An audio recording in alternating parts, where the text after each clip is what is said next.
आज की क्लास की शुरुआत करते हैं एक सुबह की घटना के साथ। एक्चुअली हुआ क्या कि जब सुबह, आज आपको पता है यूपीएससी प्री का रिजल्ट आया हुआ है, तो जैसे ही रिजल्ट्स आए प्रीलिम्स के, तो उस वक्त मैं क्लास ले रही थी। क्लास लेके निकलते ही फिर जैसे ही पता चला कि प्री का रिजल्ट आया है, मैं रास्ते में अपने घर की तरफ जा रही थी, तो मैंने देखा कि सबसे ज़्यादा जो भीड़ है वो मंदिरों की तरफ थी, या कह लीजिए कि जो धार्मिक स्थल है वहाँ पे थी। तो एक चीज जो हमेशा मन में आती है ना, कि कभी भी सारे विश्वास खत्म हो जाते हैं, तब भी कहीं ना कहीं मन में एक विश्वास रहता है कि एक दिन ईश्वर सब ठीक कर देंगे, आज नहीं तो कल भगवान सब ठीक कर देंगे। रिजल्ट में जिनका सिलेक्शन हुआ वो भी भगवान के पास कि भाई मेंस देख लेना भगवान, जिनका नहीं हुआ वो भी इसलिए कि भाई 2024 में ईश्वर जरूर आप हमारी मदद करिएगा। और कोई कोई ऐसे भी रहे होंगे जिन्होंने बहुत कोसा होगा भगवान को कि हमेशा तुम मेरे साथ ही ऐसा क्यों करते हो। तो आपने देखा कहीं ना कहीं जो ईश्वर है, जो आस्था है, वो हमेशा एक प्राइम, जो आपके जीवन में प्राइम महत्व है वो लेके रखती है। और इसी का फायदा या इन्हीं सारी चीजों को आधार बनाकर, चाहे सामाजिक परिवर्तन हो, आर्थिक परिवर्तन हो, राजनीतिक परिवर्तन हो, वो होते रहते हैं, क्योंकि हर किसी को एक विश्वास होता है कि आज नहीं तो कल ईश्वर सब ठीक कर ही देंगे। इसीलिए जिन मंदिर की शुरुआत गुप्ता के समय शुरू हुई थी भारत में, आज देखिए कहीं ना कहीं हमारे आज की भारत की राजनीति भी राम मंदिर के आसपास कहीं ना कहीं देखी जा सकती है। नमस्कार, बहुत स्वागत करते हैं आपका अनअकैडमी के let's crack UPSC CSC Hindi channel में, और मैं हूं आपके साथ डॉक्टर ख्याति। जैसा कि मैंने आप लोगों से पूछा था कि किस सब्जेक्ट से शुरुआत की जाए, तो ज्यादातर लोगों ने आर्ट एंड कल्चर की बात की। तो क्योंकि आज मंदिर का बहुत बोलबाला रहा, तो मैंने सोचा कि क्यों ना आर्ट एंड कल्चर की शुरुआत मंदिर स्थापत्य से की जाए। गुड इवनिंग एवरीवन, जितने बच्चे भी लाइव हैं, very good morning, good evening all of you. जी मानस, रिया, विजय, राकेश, स्वाति। चलिए, जिनका जिनका प्री क्लियर हो गया उनको बहुत बहुत बधाई, और जिनका प्री क्लियर नहीं हुआ है वो भी निराश नहीं हो। कोई जीत अंतिम जीत नहीं है, और तो कोई हार भी अंतिम हार नहीं है। हम फिर से प्रयास करेंगे, और इस बार शायद ज्यादा बेहतर प्रयास करेंगे कि अगर रैंक भी आएगी तो हम टॉप 10 में रहने वाले हैं। ठीक है, तो चलिए आज से आर्ट एंड कल्चर की शुरुआत मंदिर स्थापत्य के साथ। ये कुछ बेसिक जानकारी है मेरे बारे में। इसके अलावा कुछ महत्वपूर्ण सूचनाएं ले लेते हैं, उसके बाद फिर हम आज की क्लास की शुरुआत करते हैं। देखिए, अनअकैडमी के बारे में अगर देखें तो लगभग प्रत्येक टीम में से एक चयन हमेशा से अनअकैडमी में होता रहा है। इसके अलावा आरंभ बैच शुरू हो गया है 2024 के बच्चों के लिए। आपका 15 जून से ये शुरू हो रहा है। इसमें आप देखिए जो लीजेंड फैकल्टी हैं वो आपकी क्लास लेने वाले हैं। ठीक है, तो ये आरंभ बैच है। इसमें यदि आप अपना एडमिशन कराना चाहते हैं तो आप MK लाइव रेफर कोड को यूज कर सकते हैं, ताकि आपको कुछ एक्स्ट्रा डिस्काउंट मिल सके। अनअकैडमी का एक ये भी कह लीजिए सीरीज है, एक शुरुआत है, जहाँ पे अभ्यर्थी से अधिकारी तक का उन्होंने एक स्कीम लाई हुई है, जिसमें यदि आप इंटरव्यू तक पहुंचते हैं या इंटरव्यू को क्लियर करते हैं, इंटरव्यू अगर आप पास कर लेते हैं, तो अनअकैडमी आपको 100% रिफंड दे रहा है। ये भी आरंभ बैच के बारे में कुछ सूचना है जो 15 जून से आपका शुरू हो रहा है। इसमें भी एडमिशन के लिए आप MK live refer code use करें, ताकि आपको एक्स्ट्रा कुछ बेनिफिट मिले। लक्ष्य बैच है जो एक्चुअली इसकी शुरुआत 8 जून से ही हो चुकी है। ठीक है, फिर कुछ ऑप्शनल के बैचेस हैं, जिसमें आप देखिए PSIR, सोशियोलॉजी, मैथमेटिक्स, इस तरह के ऑप्शनल बैचेस भी अवेलेबल हैं। ठीक है, और कुछ क्लासेस लाइव टेस्ट सीरीज की बात। उसके बाद आज के लेक्चर की शुरुआत करते हैं आपके मंदिर, भारत की मंदिर वास्तुकला के साथ। जी, आज की फर्स्ट क्लास है। जी, किसी का मैंने क्वेश्चन देखा था कि ये क्लासेस प्री स्पेसिफिक होंगी या मेंस स्पेसिफिक होंगी। तो देखिए, यहाँ पे कोई प्री मेंस जैसा नहीं पढ़ाई करनी चाहिए। हमेशा जो पढ़ाई का अप्रोच होता है वो इंटीग्रेटेड होता है। वो आप इस बार का प्री देख के भी अंदाजा लगा सकते होंगे कि कोई भी क्वेश्चन ऐसा नहीं है जो ये लगे कि ये सिर्फ प्री में ही पूछा जा सकता है कि नहीं, क्योंकि जो यूपीएससी की प्रिपरेशन होती है वो इंटीग्रेटेड होती है। तो हम अपनी क्लास के ड्यूरेशन में ये जो पढ़ाई करने जा रहे हैं, इसमें हमारी कोशिश होगी कि ये प्री मेंस दोनों का इंटीग्रेटेड अमेलगमेशन हो, कि जब आपका ये टॉपिक खत्म हो जाए तो न केवल आप प्री के सवाल हल करने में सक्षम हो पाए, बल्कि आप मेंस के भी सवाल साथ के साथ लिख पाने में भी सक्षम हो जाए। ठीक है, तो दोनों ही चीजें इसमें लेके चलेंगे।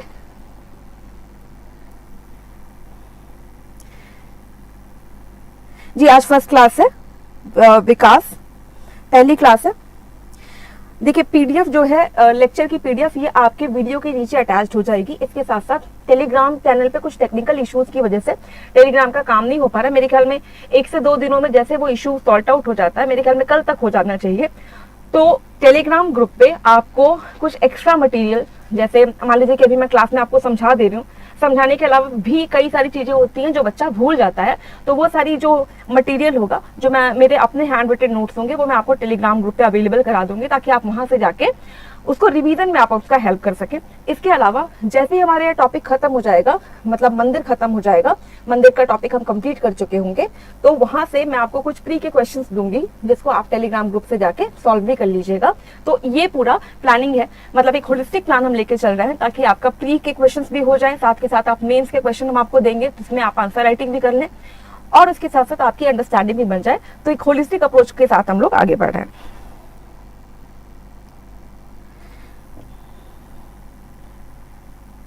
जी, कोशिश यही होगी कि आर्ट एंड कल्चर में इतना तैयारी जरूर हो जाए जिससे आपके सवाल पूरे हो जाएं। जी, शॉर्ट क्रिएटर, हाँ, और कोई चीज? आप 1 से 2 दिन का टाइम दें। कल तक मेरे ख्याल से टेलीग्राम ग्रुप को लेके क्या क्या चीजें हैं वो आपको, जितनी भी इन्फॉर्मेशन है मैं क्लास के ड्यूरेशन में ही आपको दे दूंगी कि टेलीग्राम ग्रुप का नाम क्या है, उसमें कैसे ज्वाइन करना है, या उसमें मटेरियल कैसे कलेक्ट करना है। I will give you each and every information by tomorrow. नहीं, इसके अलावा राहुल सिंह कोई बुक आपको नहीं पढ़नी है, ठीक है। जहां जो चीज पढ़ने वाला मटेरियल होगा, कहाँ आपको नितिन सिंघानिया से या कौन सी बुक से क्या चीज रिफर करना है, हम उस पर जाएंगे। लेकिन अभी फिलहाल के लिए आप किसी बुक को फिलहाल के लिए रेफर ना करें, जब तक कि आपका कॉन्सेप्ट क्लियर ना हो जाए। खामखा में आप कंफ्यूज करेंगे, ठीक है जी। तो मेरा ख्याल है कि अब पहले लेक्चर की शुरुआत कर लेते हैं। अच्छा, एक वैधानिक चेतावनी हम आपको अपने साइड से देना चाहेंगे कि देखो, कहीं ना कहीं पढ़ाई में ज्यादा भूमिका शिक्षक से ज्यादा अभ्यर्थी की, क्योंकि कल मिला के बैठोगे तो आप ही ना एग्जाम में। इसीलिए मेरा एक सुझाव भी है और एक कह लीजिए रिक्वेस्ट भी आप सब लोगों से कि आप साथ के साथ प्रैक्टिस जरूर करते चलें। जितना टॉपिक आज खत्म हो जाए, कोशिश करें कि आपके जो भी डाउट हैं, चाहे वो कैसे भी डाउट हो, आप क्लास के ड्यूरेशन में वो सारे पूछ लें, ताकि क्लास के बाद आपका सिंगल डाउट भी बचा नहीं रहना चाहिए। हम इजीली चलेंगे, आराम से चलेंगे। इसके बाद भी आपके कोई डाउट है तो आप क्लास के ड्यूरेशन में खत्म कर लें। क्लास के बाद डाउट नहीं रहना चाहिए। और दूसरी चीज कि आप साथ के साथ जो क्वेश्चन वगैरह हैं वो साथ के साथ करते चलेंगे, ठीक।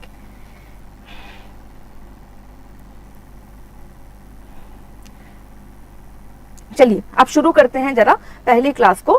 देखिए, जब हम बात करते हैं कला एवं साहित्य की, या आप कह लीजिए आर्ट एंड कल्चर की, तो आर्ट एंड कल्चर में medieval history, ancient history, modern history, तीनों का अमलगमेशन होता है, ठीक। यानी आपको प्राचीन इतिहास का थोड़ा आइडिया हो, मध्यकालीन इतिहास का थोड़ा आइडिया हो, आधुनिक भारत आप थोड़ा समझते हो, तब आप जो वास्तुकला है इसको बहुत बेहतर तरीके से समझ पाएंगे।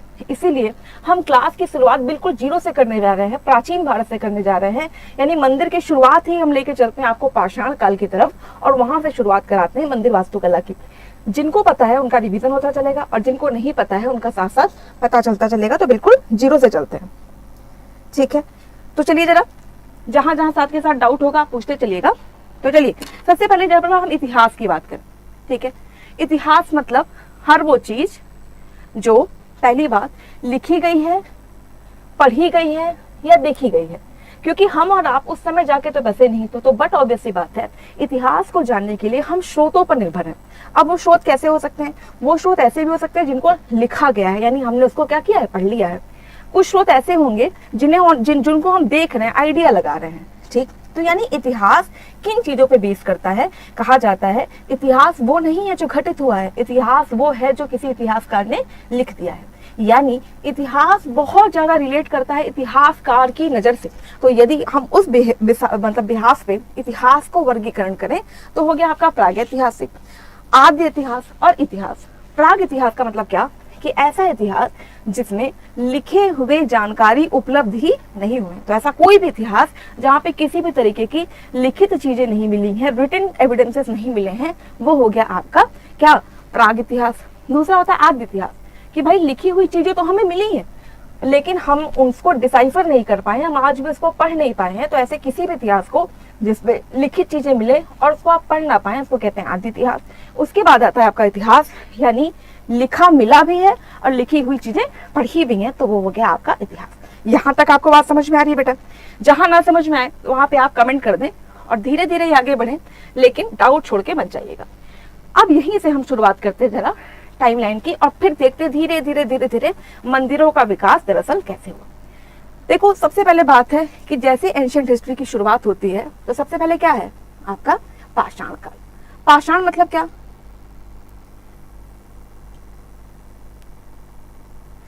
देखिए पाषाण मतलब पत्थर, यानी ये जो काल था यहाँ पे हमें कोई भी रिटन एविडेंसेस यानी लिखित स्रोत, लिखित साक्ष्य प्राप्त नहीं हुए हैं।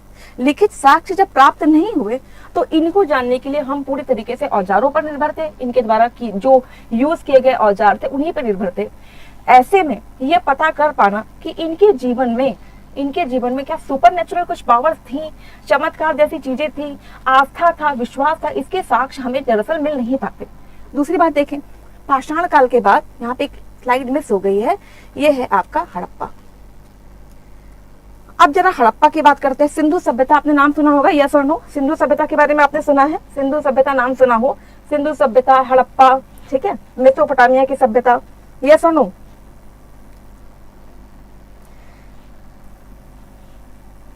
ठीक है, देखिए जो सिंधु सभ्यता थी, हड़प्पा सभ्यता है, इसमें क्या है कि क्या हमें लिखित साक्ष्य मिले हैं? आंसर क्या होगा? हाँ मिले हैं, लिखित साक्ष्य तो हमें मिले हैं, लेकिन उन लिखित साक्ष्यों को आज तक पढ़ा नहीं गया है। लिखित साक्ष्य मिले हैं पर उनको पढ़ा नहीं गया है। तो ऐसा कोई भी इतिहास जिसमें लिखित साक्ष्य मिले पर उनको पढ़ा ना जाए, तो अभी मैंने आपको बताया कि इसको हम आद्य इतिहास कहते हैं, यानी हड़प्पा आपका आद्य इतिहास है। इसके बाद देखिए जो वैदिक काल शुरू हुआ तो इसमें हमें वेद मिले, और उन वेदों को न केवल लिखा हुआ पाया गया बल्कि उन लिखी हुई चीजों को हमने पढ़ा भी है। इसीलिए यहाँ से जो इतिहास है वो लिखी हुई बातों पे बेस करता है। क्या यहाँ तक आपको बात समझ में आई?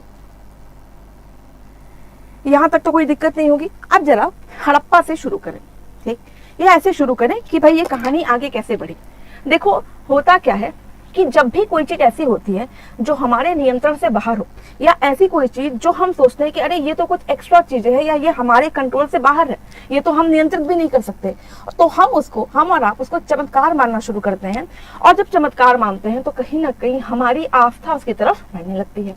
तो पाषाण काल में ऐसा हो, इसके हमारे पास एविडेंसेस नहीं है, स्रोत नहीं है। लेकिन जब हम हड़प्पा की बात करते हैं तो पहली चीज, क्या हड़प्पा में मंदिर पाए गए? तो इसका आंसर होगा नहीं भाई, हड़प्पा में मंदिर नहीं मिले। मंदिर नहीं मिले तो क्या वहां पे आस्था नहीं थी? तो देखिए हड़प्पा में क्या आस्था थी या नहीं, विश्वास था या नहीं? इसका आंसर होगा आस्था तो बिल्कुल थी। जैसे अगर आपको प्राचीन इतिहास याद हो थोड़ा बहुत, तो आपने देखा होगा हड़प्पा से हमें पशुपति की सील मिली है, हड़प्पा से हमें एक ग्रेट बाथ मिला है, आपको बड़ा पता होगा विशाल स्नानागार मिला है, ठीक है। विशाल स्नानागार मतलब, विशाल मतलब बहुत बड़ा, जहाँ पे एक साथ बहुत सारे लोग डुबकी लगाते होंगे, नहाते होंगे। तो कहीं ना कहीं देखिए आज के समय में भी लोग कुंभ मेले में नहाते हैं, पवित्र नदियों में स्नान करते हैं, तो इसका मतलब कहीं ना कहीं आस्था है। तो हो सकता है अनुमान के हिसाब से अगर हम चले तो हड़प्पा में जरूर इस तरह की आस्थाओं की प्रैक्टिस होती रही होगी। इसके अलावा जो हड़प्पा सभ्यता थी वो शहरी सभ्यता थी, लेकिन कोई भी शहर तब बनते हैं जब उसके पीछे गांव की बैकिंग होती है। तो इसका मतलब वो लोग उर्वरता की भी पूजा करते रहे होंगे, इसलिए हड़प्पा सभ्यता में हमें लिंग पूजा इसके भी साक्ष्य मिले हैं, पशुपति के भी साक्ष्य मिले हैं। यानी जरूर जो हड़प्पा सभ्यता थी वहां पे आस्था तो थी, लेकिन जो मंदिर का कॉन्सेप्ट है, यानी जिसकी हम पूजा कर रहे हैं, क्या इसके लिए हमने अलग से कोई प्लेस बना है? इसके लिए कोई भी हमारे पास स्रोत नहीं है। इसका मतलब ये हुआ कि हड़प्पा में आस्था थी पर मंदिर जैसी चीजें वहां पे अवेलेबल नहीं थी। जैसे हम आपको चित्र दिखा देते हैं, जैसे देखिए ये है आपके हड़प्पा में मिलने वाली सील, मुहर, ये पशुपति की सील है। पशुपति की सील के नीचे देखिए बहुत सारे जानवर हैं। इसका मतलब ये जो जानवर है विपरीत मतलब नेचर वाले हैं, जो विपरीत नेचर वाले भी पशुपति के नीचे बैठे हैं। मतलब ये जो पति है, पशु का भी पति है और जो इंसान है उसका भी पति है, तो जरूर इन सब की आस्था इसके प्रति है। तो इसका मतलब आस्था तो हड़प्पा में जरूर थी।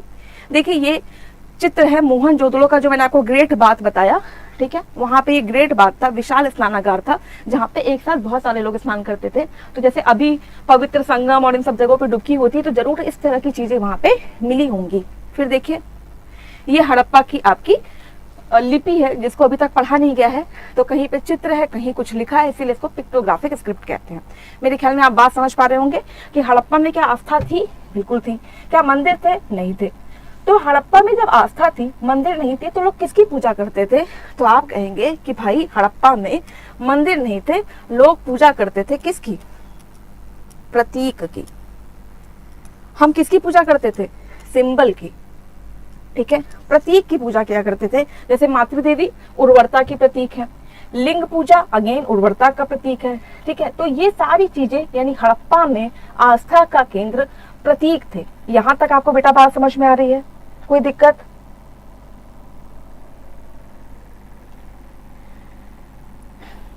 यस और नो जरा कमेंट करके बताइए कि हड़प्पा तक की जो भी चीजें हैं वो आपको समझ में आई, यस और नो।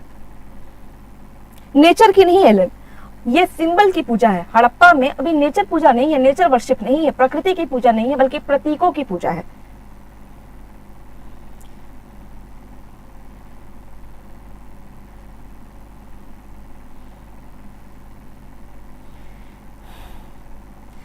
देखिए जो चीजें लिखी गई हैं, मतलब लिखी हुई मिली हैं और पढ़ी नहीं गई, उसको हम प्रोटो हिस्ट्री कहते हैं, ठीक है। यहां तक अगर आपको बात समझ में आई तो हम जरा आगे बढ़ते हैं और पढ़ते हैं वैदिक के बारे में कि वेद में क्या हुआ। देखिए जैसा मैंने आपको बताया कि यहाँ पे आपका हड़प्पा था, ये मिस हो गया है। हड़प्पा के बाद ये आया वेद। अब क्या हुआ कि जब ये वेद आया तो ये पूरी वैदिक सभ्यता किस पे आधारित है? ये पूरी वैदिक सभ्यता आपकी वेद पे आधारित है, ठीक। अब देखो वेद कितने होते हैं, तो आपको पता है वेद तो हमारे 4 होते हैं, यजुर्वेद, सामवेद, अथर्ववेद, ऋग्वेद। सबसे पूरा प्राचीन वेद है आपका ऋग्वेद, और ऋग्वेद के आधार पर हम वैदिक काल को दरअसल 2 भागों में बांट देते हैं। एक को हम कहते हैं ऋग्वेदिक और बाकी को हम कहते हैं उत्तर वैदिक, ठीक है। अब ऋग्वेद और उत्तर वेद यानी ये सारे का सारा जो वेद है ये वेदों पर आधारित है, यानी कि इसके लिखे हुए स्रोत हमें मिले हैं, और वो लिखे हुए स्रोत दरअसल क्या है? वेद। तो जब वेदों का अध्ययन किया गया तो उस वेद में जिनकी भी पूजा की गई है वो हमारी प्रकृति में आसपास पाए गए। जैसे लोगों ने इंद्र की पूजा की है, पानी बरसा, लोगों ने इंद्र की पूजा कर ली, ठीक है। किसी ने सूर्य पूजा की, किसी ने वृक्ष की पूजा की, यानी हर वो चीज जो प्रकृति में मिल रही है। आप देखिए गायत्री मंत्र, इसकी जो सबसे पहली चर्चा हुई है वो कहाँ हुई है? कहीं ना कहीं ऋग्वेद में। यानी वैदिक काल ये वो समय है जब लोगों ने प्रकृति की पूजा शुरू की। तो हड़प्पा क्या था? हड़प्पा था आपका प्रतीक, और वहीं वेद क्या है? वेद में किसकी पूजा हो रही है? तो प्रकृति। वेद में जिसकी पूजा की बात है वो प्रकृति पूजा है, वहीं हड़प्पा में जिसकी बात है वो है आपके प्रतीकों की पूजा। बात समझ रहे हैं? हड़प्पा मतलब प्रतीक और वेद मतलब प्रकृति। जब हम वेदों की बात करते हैं बेटा तो देखो वेदों में क्या है कि सबसे पहले वेद लिखे गए, वेदों में के ही सब पार्ट है। देखो सबसे पहले वेद में ही कुछ चैप्टर्स जोड़े गए जिसको हम ब्राह्मण कहते हैं। ऐसे समझिए कुछ चीजें ऐसी होती हैं जो आप सभ्य समाज में नहीं कर सकते। सपोज आपको धुनी रमाना है, आग में बलि देनी है, तो आप सभ्य समाज में नहीं कर सकते, उसके लिए आपको जंगल में जाना पड़ेगा। इसीलिए वेद के ही पास आरण्यक लिखे गए। अब वैदिक समाज ऐसा हो गया जिसमें बलि देने जाने लगी, पशुओं की बलि दी जाने लगी।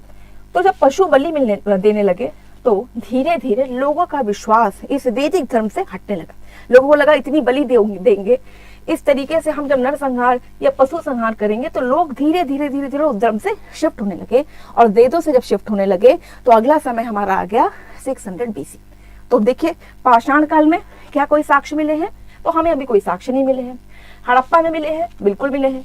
आस्था के साक्ष्य मिले हैं, मंदिर के साक्ष्य, तो आस्था के साक्ष्य। किसकी आस्था? तो प्रतीकों के प्रति आस्था। फिर आए हम वेद पे, तो वेदों में आस्था के साक्ष्य मिले हैं। किसके प्रति आस्था? तो आप कहेंगे प्रकृति के प्रति आस्था। और जब वैदिक धर्म में धीरे धीरे क्या हो गई? क्लिष्टता आने लगी। तो वेद खत्म नहीं हुए, बस इसमें कुछ क्लिष्टता आने लगी, और इसी समय हमारा जो भारत है वो 600 ईसा पूर्व में एंटर कर गया। अब पहले मुझे बताइए यहां तक आपको कोई दिक्कत है? यहां तक समझ में आया? नहीं?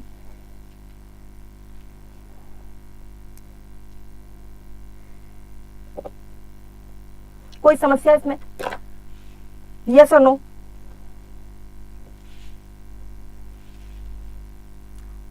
देखिए हम आपको एंशिएंट में नहीं जा रहे हैं कि पाषाण काल 3 है कि 4 है, ताम्र पाषाण क्या है।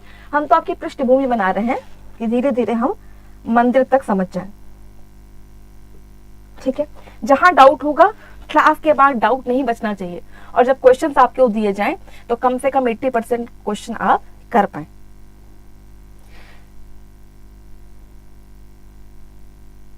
हाँ जी सोना आपकी बात सही है, पाषाण काल का जो आपने वर्गीकरण किया है, लेकिन आज हम एंशिएंट हिस्ट्री की बात तो नहीं कर रहे बेटा। अभी नोट्स मत बनाइए, जो भी आपके लिए ये जो PDF है जो हम जिस पे हम आपको पढ़ा रहे हैं ये तो आपको लिंक के मतलब वीडियो के पास अटैच्ड मिल जाएगी। बाकी जो रिलेवेंट नोट्स होंगे वो मैं आपको टेलीग्राम ग्रुप पे, मेरे ख्याल में कल तक टेलीग्राम का अगर काम हो जाता है तो कल ही हम आपको वो सारी चीजें अवेलेबल करा देंगे। ठीक है, चलिए अब आगे बढ़ते हैं। क्योंकि जब वेदों में क्लिष्टता आने लगी तो 620 ईसा पूर्व में आपने सुना होगा महाजनपदों का समय।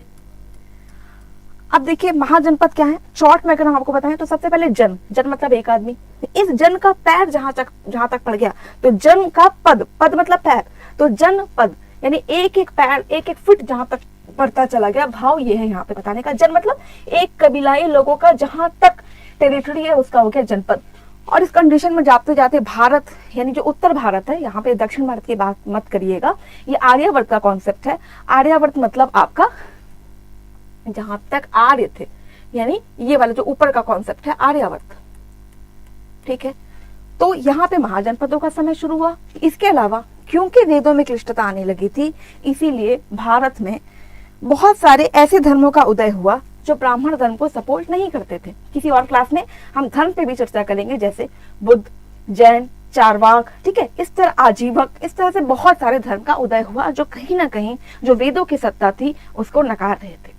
अब कहीं ना कहीं जो ये वेद हैं, आरण्य के जो शुरू में वेद लिखे गए थे, ये भी अपने रिवाइवल के दौर से गुजरे और वेदों में ब्राह्मण, आरण्यक, इसके बाद जो कॉन्सेप्ट हुआ इसको कहा जाता है उपनिषद। ठीक, तो उपनिषद मतलब क्या है? उप मतलब बैठना, निषद मतलब गुरु के पास, यानी गुरु के पास बैठ के जानकारी लेना, यही था उपनिषदीय परंपरा। और यहाँ तक आते आते जो वैदिक धर्म था उन्होंने अपने आप को रिवाइज किया, रिवाइवल किया और कहा कि यदि आपको ईश्वर को पाना है तो अब आपको किसी भी तरीके की बलि देने की जरूरत नहीं है। और एक नया कॉन्सेप्ट लाया जिसको हम कहते हैं भक्ति। अब भक्ति करना है तो फिर पूछा जाएगा कि फिर भक्ति मतलब क्या, किसकी भक्ति, भक्ति क्या होती है?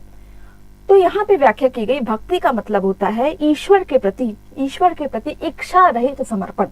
ईश्वर के प्रति जब मेरी कोई इच्छा नहीं है, मैंने समर्पित कर दिया कि अब जो चाहो तुम करो। जो आपने पढ़ा होगा ना, त्वमेव माता च पिता, तुम्हें, तुम माँ हो और तुम पिता हो, त्वमेव बंधु च सखा, तुम्हें, तुम भाई भी हो और सखा भी हो, और लास्ट में कहते त्वमेव सर्वम, तुम मेरे सब कुछ हो। तो वही क्या हो गया, भक्ति, जहाँ पे कोई इच्छा नहीं है और ईश्वर के प्रति पूरा समर्पण है। तो पूछा गया कि अच्छा भाई तू ये बताओ कि अगर ईश्वर के प्रति समर्पण, तो ये ईश्वर कौन है? क्योंकि अभी तक तो हम किसकी पूजा कर रहे थे? देखिए, एक तरफ प्रतीक की, एक तरफ प्रकृति की। ठीक, तो यहाँ पे व्याख्या की गई, किसी ने कहा ईश्वर वो जो, मतलब जो भी चीजें हम देखते हैं वो साहित्य के हिसाब से। तो रामचरितमानस में अगर खंगाली की ईश्वर कौन, तो कहा गया कि आनंद रहित सकल रस भोगी, बिन वाणी वक्ता बड़ जोगी, जिसके पास कोई शरीर नहीं है फिर भी वो सब काम करता है, कोई जीव नहीं है पर सारे रस लेता है, यानी फॉर्मलेस गॉड। ऐसा भगवान वो है जिसका शरीर क्या है वो हम और आप नहीं जानते। तो ईश्वर कौन? तो कहा गया ईश्वर वो है जो निर्गुण है, जिसका कोई आकार नहीं है। फिर किसी ने कहा कि फिर अच्छा ये ईश्वर है, तो किसी ने कहा कि नहीं, जब जब होई धर्म की हानि, जब जब धर्म की हानि होगी तब तब ईश्वर बहुत सारे अवतार लेंगे और अवतार लेके क्या करेंगे, पृथ्वी पे मर्ज होंगे, तो वो हमारे आपके जैसे दिखेंगे। वही हो गया सगुण।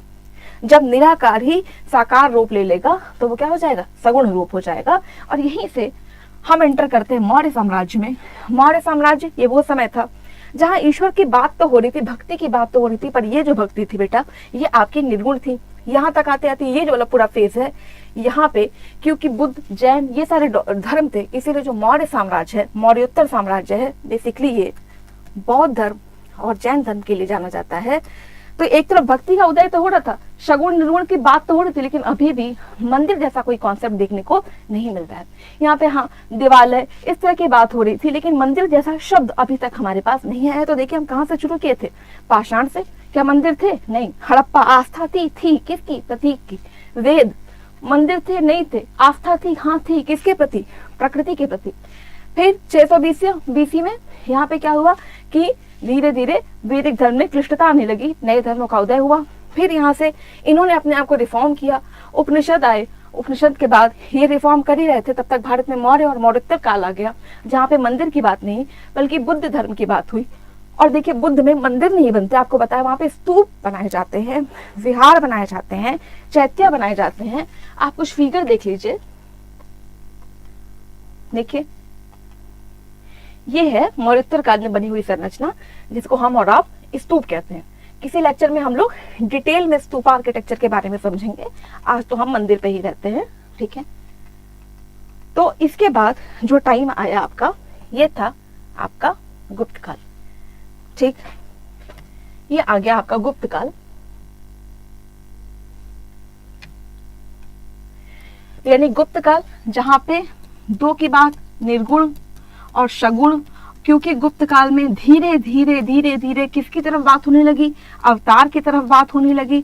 यानी भगवान को जोड़ दिया गया अवतार से, और जब अवतार से जोड़ा गया तो भगवान यानी अवतरित होंगे, हमारे आपके जैसे दिखेंगे। तो जरूरी है कि अब उस भगवान के रहने के लिए भी एक स्थान हो। यानी सबसे पहले भक्ति, भक्ति क्या है, ईश्वर के प्रति समर्पण। तो ईश्वर क्या है, वो निर्गुण भी हो सकता है, वो सगुण भी हो सकता है। फिर उसके रहने का स्थान, यानी गुप्त काल वो समय है जब भारत में मंदिर वास्तुकला की शुरुआत होती है। अब आप मुझे बताइए, क्या आप ये पूरे टाइमलाइन समझ पाए हैं? तब हम मंदिर वास्तुकला की शुरुआत करें, यस और नो?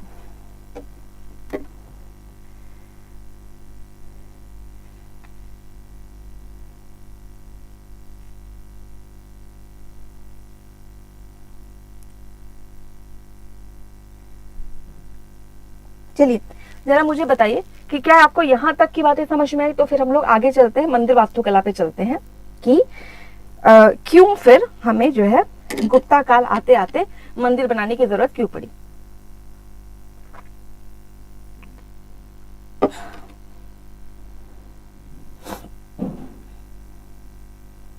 अच्छा, मौर्य से नहीं समझ में? देखिए मौर्य तक मैंने आपको बताया कि मौर्य आते आते दरअसल जो उपनिषदीय परंपरा थी उसकी शुरुआत हो गई। उपनिषद में बात की गई भक्ति की। तो भक्ति क्या होता है? भक्ति का मतलब होता है ईश्वर के प्रति क्या, इच्छा रहित समर्पण। इच्छा रहित मतलब मेरी कोई इच्छा नहीं है, जो ईश्वर करेगा वो बिल्कुल ठीक करेगा। तो फिर पूछा गया भाई ईश्वर कौन है? फिर जब ईश्वर को बताया गया तो बताया गया ईश्वर निर्गुण भी है, यानी वो भी ईश्वर है जिसका कोई आकार नहीं है, और वो भी ईश्वर है जो अवतार लेके हमारे आपके बीच में रहता है, यानी सगुण भी है। तो जब ईश्वर का अवतार शुरू हुआ, यानी जब ईश्वर का कॉन्सेप्ट आया, तो जरूरी था कि ईश्वर के रहने की जगह भी निर्धारित कर दी जाए। इसीलिए गुप्ता काल आते आते भारत में मंदिरों की शुरुआत होती है। अब गुप्ता काल पे हम जाएं तो पहले आप मुझे यस और नो करके कमेंट करके बता दें कि यहाँ तक जितना भी चीजें हमने किया ये आपको समझ में आया है या नहीं।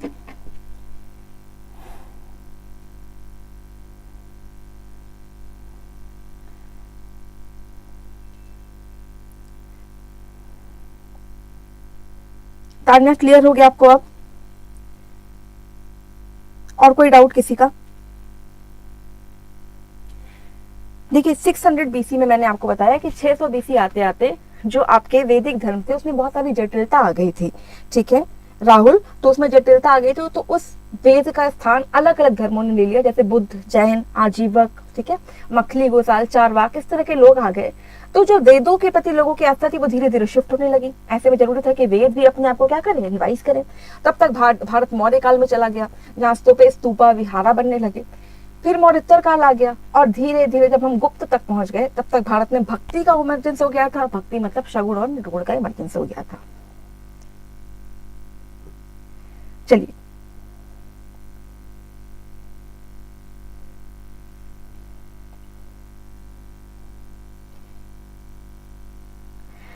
नंद आपको कहां से समझ में नहीं आया? अब देखिए मैंने आपको टाइमलाइन बताई कि देखो पाषाण काल जहाँ पे अभी आस्था की बात हो रही है, मंदिर की बात नहीं हो रही है।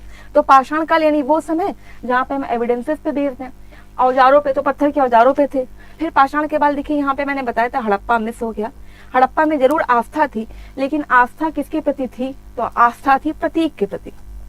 वहां पे मातृदेवी की पूजा, लिंग पूजा, ठीक है, आपकी विशाल स्नानागार, इस तरह की चीजें मिली। वेद आते आते हमने प्रकृति पूजा के साक्ष्य पाए हैं, ठीक। 600 बीसी में बुद्ध जैन आ गया, और फिर इसके बाद यहाँ पे उपनिषदीय परंपरा की शुरुआत होते होते होते होते भारत गुप्त काल तक एंटर कर गया था। गुप्त काल में सगुण निर्गुण की बात होने लगी, जहाँ पे प्रतीक और प्रकृति दोनों आपस में जुड़ गए। कि पहले प्रकृति की पूजा होती थी, फिर प्रतीकों की पूजा होने लगी, पहले प्रतीकों की, फिर प्रकृति की। बाद में गुप्ता काल आते आते प्रतीक और प्रकृति आपस में जुड़ जाते हैं और भारत में मंदिर स्थापत्य कला की शुरुआत होती है। क्या आप ये टाइमलाइन समझ गए हैं?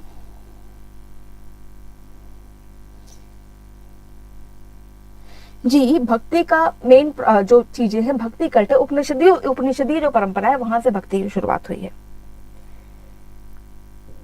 ठीक है, यहां तक अगर आपको समझ में आ गया तो जरा आगे चलते हैं। और सबसे बड़ा क्वेश्चन कि देखिए, मंदिर वास्तुकला में हम जाएं, एक चीज जरा समझते हैं, क्यों गुप्त काल में मंदिर बनने लगे? गुप्त काल में क्यों मंदिर बने? तो इसका पहला क्वेश्चन क्या हुआ, क्यों बने। अब अगर पूछा जाए कि गुप्त काल में मंदिर क्यों बने, तो जरा समझिएगा, मंदिर का मतलब एक आपके पास पेरीफेरी होनी थी कि हाँ इतनी जगह में मंदिर होगा, मंदिर में इतना बड़ा जो है मूर्ति रखी जाएगी, इस देवी देवता की मूर्ति रखी जाएगी, तो मूर्तियां बनेंगी कैसे, मंदिर कैसा होगा, उसमें गर्भगृह कैसा होगा, विमान क्या होता है, ये सारी चीजें आपको पहले से डिसाइड करनी होंगी। अगर आपको थोड़ा आइडिया हो एंशिएंट हिस्ट्री का, तो आपने देखा होगा कि इसके पहले हमारे पास जो गणित का ज्ञान था वो नहीं था, शुल्ब सूत्र जैसे ज्ञान नहीं थे। आर्यभट्ट आपको पता है जब जीरो की शुरुआत होती है, जब दार्शनिक जो दशमलव पद्धति, डेसिमल जो मतलब जो डेसिमल टेक्निक है उनके बारे में हमें पता चलता है, तब हमें समझ में आता है कि अच्छा भाई, जैसे सपोज करिए ये 1 0 10 है, लेकिन 10 बड़ा या 0 1 बड़ा, ये तो हमें तब पता चलेगा जब हमें अंकों का ज्ञान हो जाएगा। ठीक है, कि 0 के बाद 1 लगाएं तो क्या होगा, और 1 के बाद 0 लगाएं तो क्या होगा। ठीक, इसीलिए जब शुल्ब सूत्र की शुरुआत हुई तो आपको नापना वगैरह आसान हो गया, डायमीटर लेना आसान हो गया, तो इसकी शुरुआत क्योंकि आपके गुप्त काल से हो रही है। इसके साथ साथ गुप्त काल में बहुत सारी किताबें भी लिखी गई जिसको हम शिल्प शास्त्र कहते हैं। अगर आपको पता हो तो शिल्प शास्त्र मतलब होता है, जैसे आजकल बच्चे सिविल इंजीनियर करते हैं ना, आर्किटेक्चर से पढ़ाई करते हैं, उसी को हम शिल्प शास्त्र कहते हैं, यानी जिन्होंने पढ़ाई ही शिल्प के लिए की। तो शिल्प शास्त्र लिखे गए गुप्त काल आते आते, और ये शिल्प शास्त्र, शुल्ब सूत्र, ये वो रीजंस थे जिनकी वजह से गुप्ता काल आते आते कहीं ना कहीं मंदिर बनाना हमारे लिए आसान हो गया। इसीलिए गुप्त काल वो समय है जब भारत में मंदिर की शुरुआत हो रही है। ठीक, अब देखिए, जब हम मंदिर की बात करते हैं, मंदिर बनाने की बात करते हैं, तो हमें दरअसल 2 चीजों पे ध्यान रखना होगा। पहला भूगोल और दूसरा विन्यास। विन्यास मतलब होता है शेप, स्ट्रक्चर, ये सारी कुछ। ठीक, पहला भूगोल यानी ज्योग्राफिकल लोकेशन कैसी है, ज्योग्राफी कैसी है, वो डिसाइड करेंगे कि हमारा आर्किटेक्चर दरअसल कैसा बनने वाला है। It all about geography. Suppose करो कि ये आपका इंडिया है। ठीक, इंडिया में आपको पता है ये जो है आपका प्रायद्वीपीय भारत है, इधर आपका हिमालय का पहाड़ है, ये पूरा उत्तर भारत का मैदान है। ठीक, तो अब किस जगह का भूगोल कैसा होगा, उस जगह पे आप वैसे ही मंदिर बना सकते हैं या वैसे ही स्ट्रक्चर बना सकते हैं। इस आधार पर, भूगोल के आधार पर दरअसल हम मंदिर को 2 भागों में बांटते हैं। उत्तर भारत के मंदिरों को हम नागर शैली और दक्षिण भारत के मंदिरों को द्रविड़ शैली। मोटा मोटा तो ये है। और जहां ये दोनों का अमलगमेशन हुआ है, जहां नागर के भी गुण हो और द्रविड़ के भी गुण हो, इसको हम बेसर शैली कहते हैं। तो मोटा मोटा देखें कि मंदिर निर्माण कितने तरीके से होता है। तो उत्तर भारत का मंदिर नागर मंदिर, दक्षिण भारत का मंदिर द्रविड़ मंदिर, और जो बीच में अमलगमेशन हो रहा है नागर और द्रविड़ का, उसी को हम क्या कहते हैं, बेसर शैली। यहां तक आपको बात समझ में आई कि मंदिर वास्तुकला में 2 चीजों का ध्यान रखना है, पहला भूगोल का, दूसरा विन्यास का, कि मंदिर कैसा बनेगा। ठीक, तो उत्तर भारत के मंदिरों को हम नागर और दक्षिण भारत के मंदिरों को हम द्रविड़ कहते हैं। इन दोनों के अमलगमेशन को हम बेसर शैली कहते हैं। यहां तक कोई दिक्कत है?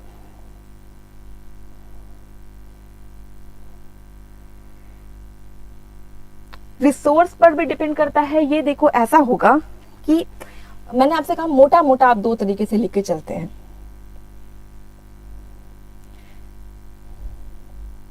ठीक है, कोई दिक्कत नहीं है, आगे बढ़े। बिल्कुल, Neelam, Nagara plus Dravida is equal to Vesara. नहीं, आज की क्लास में हम आपसे नागर स्टाइल के बारे में बात कर रहे हैं, फिर हम लोग द्रविड़ स्टाइल करेंगे, और जब ये तीनों हो जाएगा, नागर, द्रविड़ और बेसर, फिर हम लोग जो क्वेश्चंस आए हुए हैं प्री के वो देखेंगे। इसके अलावा मेंस का क्वेश्चन सॉल्व करेंगे। फिर आपकी जिम्मेदारी होगी कुछ क्वेश्चंस के आंसर आप भी लिख के मुझे सेंड करिएगा। ठीक है, चलिए जरा सबसे पहले बात करते हैं नागर शैली के टेम्पल की। देखिए, कहा जाता है जैसे विन्यास मतलब नापो, नाप के, सपोज करिए इतना बड़ा ये होगा, ये सपोज करिए भगवान की मूर्ति इतनी रखें या इतनी रखें, कैसे रखें। सेकंड चीज, विन्यास का मतलब क्या, ये सपोज करिए अगर मैं किसी मंदिर में जाऊं, सामने एक भगवान की मूर्ति लगी है, आप ये कैसे आइडेंटिफाई करेंगे कि किस भगवान की मूर्ति है। बात समझ रहे हैं? सपोज करिए आप किसी मंदिर में जाएं, तो मुझे कैसे पता चलेगा कि अच्छा ये विष्णु जी का मंदिर है या शिवा मंदिर है? ठीक, कहीं ना कहीं हम उसके लिए कुछ क्राइटेरिया डिसाइड कर देंगे। जैसे सपोज करिए कि सामने हम मेरे कोई मूर्ति है जिसके 4 हाथ हैं, एक हाथ में उन्होंने शंख ले रखा है या एक हाथ में उन्होंने वो कमल का फूल ले रखा है, तो अब मैं आइडेंटिफाई कर सकता हूँ कि हाँ भाई ये तो कौन है? विष्णु। कहीं मैं मंदिर में जाऊं और मैं देखूं कि अच्छा सामने जो डीटी है, जो गॉड है, जो हमारे सामने मूर्ति लगी हुई है, आइकन लगा हुआ है, उसने हाथ में डमरू ले रखा है। नाउ आई कैन आइडेंटिफाई कि अच्छा ये जो सामने ईश्वर है ये कौन से हैं? भगवान शिवा है। तो विन्यास मतलब समझिएगा, विन्यास मतलब जहां वी कैन आइडेंटिफाई कि सामने है कौन। सेकंड चीज, जहां हम ये भी देख सकें कि मंदिर का आकार प्रकार हमें किस तरीके से रखना होता है, उसको हम कहते हैं विन्यास। मेरे ख्याल में अब आपको बात समझ में आ गई होगी। जैसे आप देखिए इमेज से, जैसे देखो अब ये सामने मुझे बताने की जरूरत नहीं, आप खुद ही कह देंगे ये विष्णु है, यानी जिसके हाथ में चक्र हो, ये कौंक हो, शेल हो, यानी कि शंख हो, अच्छा ये विष्णु है। अगर कोई किसी के हाथ में मतलब गले में सांप है और त्रिशूल है और ये डमरू वमरू है, तो इसका मतलब कि फिर ये शंकर है। तो 2 चीजों पर डिपेंड हो गया जिस आधार पर हम और आप मंदिर को समझ सकें। तो पहला हो गया भूगोल के आधार पर, जहां हम नागर, द्रविड़, बेसल शैली कहते हैं। दूसरा हो गया विन्यास के आधार पर, जैसे वैष्णव मंदिर, शैव मंदिर, शाक्त मंदिर, ये सारा कुछ। यहां तक क्लियर हो गया? बिल्कुल इंग्लिश में भी बोल देंगे। तो सी, जो अभी हमने बताया कि how we will classify the temple on the basis of geography, and जो मैंने आपको बताया कि कैसे ये सारी साइज, टोपोग्राफी, इन सब चीजों पे कैसे मैटर करता है, वो दोनों चीजें। यहां तक आपको बेटा समझ में आ गया? ठीक। अब जरा देखते हैं आपका बेसिक जो टेम्पल आर्किटेक्चर है वहां पे। तो देखिए ये मैप से अगर आप समझे तो ये जो विंध्या के ऊपर है, ये आपका विंध्या है ना, तो विंध्या के ऊपर हो गया आपका नागर शैली, ये हो गया आपका द्रविड़ शैली, और बीच का जो रीजन है ये हो गया आपका बेसर, ये पूरा हो गया आपका बेसर। इसका मतलब यहाँ पे मंदिर, नॉर्थ ईस्ट के मंदिर, थोड़ा गुजरात का मंदिर, ये कौन से मंदिर हैं? इसको हम रीजनल टेम्पल्स में लेके चलते हैं। अभी तक यूपीएससी ने खैर यहाँ से कोई सवाल तो नहीं पूछे हैं, बट इसको छोड़ना सही नहीं है, थोड़ा सा ये भी टॉपिक है तो ये भी हम कवर कर लेंगे। ठीक, तो ये आपको समझना है कि मंदिर वास्तुकला बेसिकली 3 पार्ट में, नगर, द्रविड़ और बेसर। चलिए सबसे पहले शुरुआत करते हैं नागर शैली से। देखिए अगर मान लो कि किसी मंदिर की बात करें, तो एक मंदिर में, एक आइडियल मंदिर में, एक आदर्श मंदिर में कुछ जो प्रमुख बातें हैं वो होनी चाहिए, जिसके आधार पर हम ये कह सके कि भाई ये क्या है मंदिर। जैसे सबसे पहले क्या होगा? मंदिर में होना चाहिए गर्भगृह। अभी एक एक चीज को समझेंगे कि क्या है। गर्भगृह के बाद में होना चाहिए मंडप, मंडप के बाद होना चाहिए शिखर, शिखर के पास होना चाहिए आमलक, आमलक के बाद होना चाहिए कलश, फिर कुछ जागती, अंतराल और वाहन। अब जरा इसको क्रमवार तरीके से फिगर से समझते हैं। जैसे सपोज करिए कि ये है आपका नागर शैली का एक मंदिर। ठीक, देखिए नागर शैली के मंदिर की सबसे खास विशेषता ये है कि नागर शैली के मंदिर कभी भी धरातल से नहीं बनाते। जैसे सपोज करिए ये कोई जमीन है, तो कोई भी मंदिर ऐसा नहीं होगा कि पहले मतलब जहां जमीन है बस वहीं से मंदिर बनाना शुरू कर दें। सबसे पहले जमीन के ऊपर एक चबूतरा बनाया जाता है। ठीक है, सपोज करिए जमीन है, ये इसके ऊपर चबूतरा, अब इसके ऊपर मंदिर। ठीक, तो जैसे देखिए ये है आपका, अगर मान लीजिए ये जमीन है तो जमीन के ऊपर पहले चबूतरा बनाया है, चबूतरा के ऊपर मंदिर बना है। तो जमीन के ऊपर ये जो चबूतरा बना है इसको हम जागती भी कहते हैं। ठीक, तो सबसे पहले क्या किया? जमीन के ऊपर चबूतरा बनाया, प्लेटफॉर्म बनाया, उस प्लेटफॉर्म के ऊपर we people often construct the temple, और इसी चबूतरे को हम जागती कहते हैं। इसको आप इंग्लिश में भी लिखेंगे तो ऐसे। ठीक है, ये तो बन गया जागती। अब देखो किसी भी मंदिर में आप जाओ, जैसे अभी के टाइम में हम जब किसी भी मंदिर में जाते हैं तो होता क्या है, हम मंदिर में जाते हैं तो देखो हमारे पास क्या होगा, एक तो मुख्य भगवान होंगे। ठीक, जैसे सपोज करिए आप किसी मंदिर में जाएंगे तो आप देखते होंगे ना जो माला फूल और ये सब हम लेके जाते हैं माला, तो हम पुजारी जी से क्या कहते हैं कि जो मेन भगवान है ये माला उनको चढ़ा दो, है ना, प्रसाद विसाद सब हम मेन भगवान को चढ़ाते हैं। तो क्या हम जो छोटे छोटे बगल में बहुत सारे मंदिर बने तो उनको नहीं चढ़ाते? तो हम फूल जो साथ में लेके रहते हैं, थोड़ा इनको, थोड़ा इनको, थोड़ा इनको, थोड़ा इनको चढ़ाते हैं। तो जैसे मैंने आपको बताया कि मंदिर से सिर्फ धार्मिक आस्था की बात नहीं है, मंदिर कहीं ना कहीं समाज को, अर्थव्यवस्था को, राजनीति को भी रिप्रेजेंट करते हैं। जैसे समझते हैं कैसे, देखिए जब हम गुप्त काल की बात कर रहे हैं तो गुप्त काल आते आते भारत में कहीं ना कहीं क्षेत्रीय जो राजा थे उनका भी इमर्जेंस हो गया था। यानी गुप्त राजा, जो क्षेत्रीय राजा, उनसे बोलते थे कि भाई तुम सामंत हो, सामंत की तरफ समझिएगा कि तुम भी हमें कर लेके देना। तो ये मंदिर क्या बताना चाह रहे हैं कि देखो, जब तुम माला फूल ये सब लेके आओगे तो सारा माला फूल जो मेन वाला होगा वो तुम किसको दोगे? तो आप दोगे मुख्य देवता को। यानी जो सबसे मेन है वो तो है आपका मुख्य देवता। तो क्या बाहर वालों का कोई यूज नहीं है? तो उन्होंने कहा इस मंदिर के चारों तरफ छोटे छोटे कुछ और मंदिर होंगे, तो छोटे छोटा जो है उनको भी, इनको भी फूल, उनको भी फूल, उनको भी फूल। ये बात बताना क्या चाहता है कि हर हाल में सबसे सुप्रीम कौन रहेगा? राजा। तो सारा कर किसको देना है आपको? राजा को। तो इसका मतलब क्या सामंत को नहीं देना है? तो सामंत को भी देना है। थोड़ा फूल इस सामंत को, थोड़ा इनको, थोड़ा इनको, और अल्टीमेटली सारा का सारा किसका होगा? राजा का होगा। इसी तर्ज पे आपके मंदिर भी बने हैं। मंदिर कहीं ना कहीं आपकी समाज का ही रिफ्लेक्शन है, आपकी राजनीति का ही रिफ्लेक्शन है। तो राजनीति आपको क्या बता रही है? सामंत बड़ा या राजा बड़ा? तो राजा बड़ा। इसी तरीके से मंदिर में जितने साइड साइड मंदिर है वो बड़े या जो मेन भगवान है वो बड़े? तो आपका आंसर होगा जो मेन भगवान है वो बड़े। तो कैसे बताएंगे कि मेन भगवान ही सबसे बड़ा है? उसका आंसर होगा ये गर्भगृह। यानी जो मेन भगवान है वो जहां बैठा होगा उसको हम कहते हैं गर्भगृह। गर्भ मतलब जहां से इमरजेंस हो। आप कहते हैं ना माँ की गर्भ में, तो गर्भ मतलब जहां से किसी चीज की उत्पत्ति हो।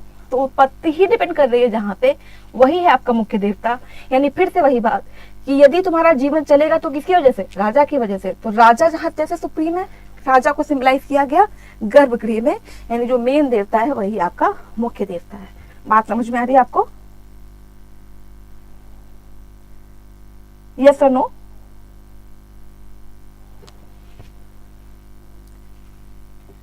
जरा मुझे कमेंट करके बता दीजिए यहां तक आपको बात समझ में आई या नहीं।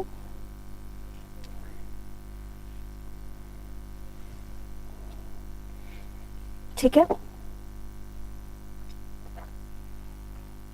चलिए अब जरा आगे देखते हैं। तो देखिए अभी तक हम लोगों ने क्या देखा कि जो ये नागर मंदिर है, नागर मंदिर कभी भी जमीन से नहीं बनते। पहले चबूतरा बनाते हैं और चबूतरा बना के मंदिर को बनाते हैं। इस चबूतरे को ही हम जागती कहते हैं। ठीक, इंग्लिश में कहें तो जागती हो गया। अब इस जागती के बाद सबसे जो मेन संरचना है वो ये है, इसको हम कहते हैं गर्भगृह। ठीक, अब इस गर्भगृह में बैठा है आपका मुख्य देवता। ठीक, कैसे बताएंगे कि जो मुख्य देवता है वो सबसे बड़ा है, सबसे ऊपर है? वो बताते हैं, देखिए हमें इस शिखर से। ठीक, देखिए जब नागर मंदिर के हम शिखर की बात करते हैं इसको हम रेखीय प्रासाद कहते हैं। रेखीय मतलब बिल्कुल रेखा की तरह, बिल्कुल सीधा। इसीलिए नागर मंदिर के शिखर जो है बिल्कुल सीधे जब बने, ठीक, तो इनको रेखीय प्रासाद शिखर कहा गया। और शिखर मतलब ये बिल्कुल ऐसे ऊंचा बनाया गया है। ठीक है, मैं कलर चेंज करूँ तो शायद आपको समझ में आए ज्यादा। देखिए ये पूरा ऊंचा सा शिखर बनाया गया। ये कैसा शिखर हो गया? रेखीय प्रासाद शिखर। यानी गर्भगृह के ठीक ऊपर क्या बनेगा? शिखर। और शिखर को आप सोचिए ऊंचा क्यों बनाया जाता है? ऊंचा बनाने का मतलब जहां जहां तक शिखर जा रहा है वहां वहां तक, जहां जहां तक शिखर की को देख पा रहे हैं आप, उतनी दूर तक मुख्य देवता की टेरिटरी है। जैसे राजा की होती है ना कि जहां जहां तक कर दिया गया वहां वहां तक राजा की सत्ता है। ऐसा ही जब शिखर ऊंचा बनाने का मतलब कि जहां जहां तक ये शिखर दिखाई दे रहा है वहां वहां तक राजा की सत्ता हो जाएगी। तो और किस किस किस राजा की बात हो रही है? जो मुख्य राजा, सामंत की बात नहीं हो रही है। देखिए शिखर के जस्ट ऊपर बना है आपका ये जो संरचना होती है, इसको हम कहते हैं आमलक। आमलक के ठीक ऊपर, क्योंकि वेद बात करते कलश की, इसके ऊपर रखा रहता है कलश। और कलश के ऊपर जो संरचना होती है इसको हम कहते हैं ध्वज। तो फिर से रिवाइज करिए। सबसे पहले चबूतरा जिसके ऊपर मंदिर बनेगा, इस चबूतरे को हम कहते हैं जागती। जागती के बाद फिर आते हैं गर्भगृह जहां आपका मुख्य देवता बैठा है। इसके ठीक ऊपर, गर्भगृह के ठीक ऊपर बनने वाली संरचना शिखर होती है, जो सिंबलाइज करती है कि जो आपका मेन भगवान है, मेन डिएटी है, उसकी जो सत्ता है वो उतनी दूर दूर तक फैली हुई है जहां तक आप उस शिखर को देख पा रहे हैं। इसके बाद आमलक, आमलक के बाद कलश और कलश के बाद ध्वज। यहां तक आपको बात समझ में आई? यस और नो? सोनम, प्रगति, रोशनी, अनोखी, क्या यहां तक आप समझ पा रहे हैं?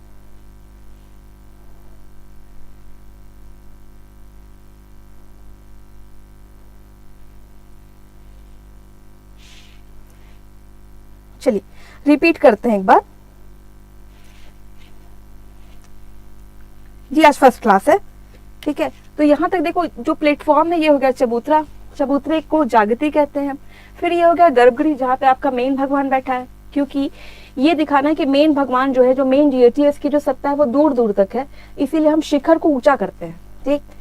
और बाद में जब हम द्रविड़ शैली देखेंगे तो देखेंगे शिखर को ऊंचा करने में और ज्यादा काम किया गया। और इसी में यूपीएससी ने सवाल भी पूछा था कि चोलों ने दैत्यों की तरह एक्ट किया, ठीक है, और राक्षसों की तरह काम किया, ठीक है। चोल मंदिर कला पे ऑलरेडी यूपीएससी ने सवाल पूछा है, तो वो उसको हम करेंगे जब द्रविड़ मूर्ति कला, जब द्रविड़ मंदिर की बात करेंगे तब। तो ये आपको समझिए कि गर्भगृह जहाँ पे मेन भगवान है, गर्भगृह के ठीक ऊपर बनता है शिखर, शिखर के बाद होता है आमलक, आमलक के बाद कलश, कलश के ऊपर होता है ध्वज, ठीक। आप समझ में आ गया?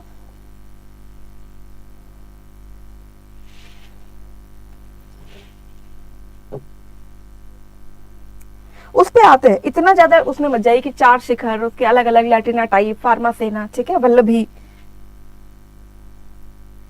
अच्छा, यहां तक क्लियर हो गया। तो अब आगे देखिए कि ये तो हो गए आपके मेन भगवान। इस मेन भगवान के सामने साथ के साथ ऊपर फिगर देखते चलिएगा, कुछ संरचना होती है जो इन्हीं मेन भगवान के लिए होती है, जिसमें हम पहले को कहते हैं, इसको आप डिवीजन पूरे को कहेंगे तो मंडप कहेंगे, इस पूरे संरचना को मंडप कहते हैं। और एक्चुअली कहीं कहीं ये 2 भागों में बटा है, कहीं कहीं ये 3 भागों में बटा है। पहला होता है महामंडप और फिर होता है अर्धमंडप। कहीं कहीं आप देखेंगे तो यहीं पे लिखा होता है भोग मंदिर, इसके बाद लिखा होता है नट मंदिर। अच्छा, आप लोग देवदासी परंपरा के बारे में जानते होंगे, जहां पे पहले लोग क्या करते थे, अपनी अपनी बेटियों की शादी मंदिर के में जो मेन डीटी होते थे उनसे कर देते थे। तो जब लड़कियों की शादी या कन्याओं की शादी जब उस डीटी से हो जाती थी, तो वो कन्याएं क्या करती थी कि जो बेटी उनको खुश करने का काम करती थी, तो वो लोग ऑफ्टन मंदिर में डांस किया करते थे। यहीं से देवदासी प्रथा भारत में निकली थी। हालांकि अभी उसको बैन कर दिया गया है, खत्म कर दिया गया है, अब देवदासी प्रथा नहीं है। फिर भी अगर आप मंदिर देखें तो इस पूरे को कहेंगे मंडप, और मंडप को अगर डिवाइड करें तो महामंडप, अर्धमंडप, कहीं कहीं इसको भोग मंदिर और नट मंदिर भी कहते हैं। भोग मंदिर यानी गर्भगृह में बैठे हुए देवता को चढ़ाए जाने वाला खाना प्रसाद, और नट मंदिर जहाँ पे उनको खुश करने के लिए डांस वगैरह किए जाते हैं, ठीक। अब एक बार जरा नागर मंदिर को पूरा रिवाइज कर लीजिए।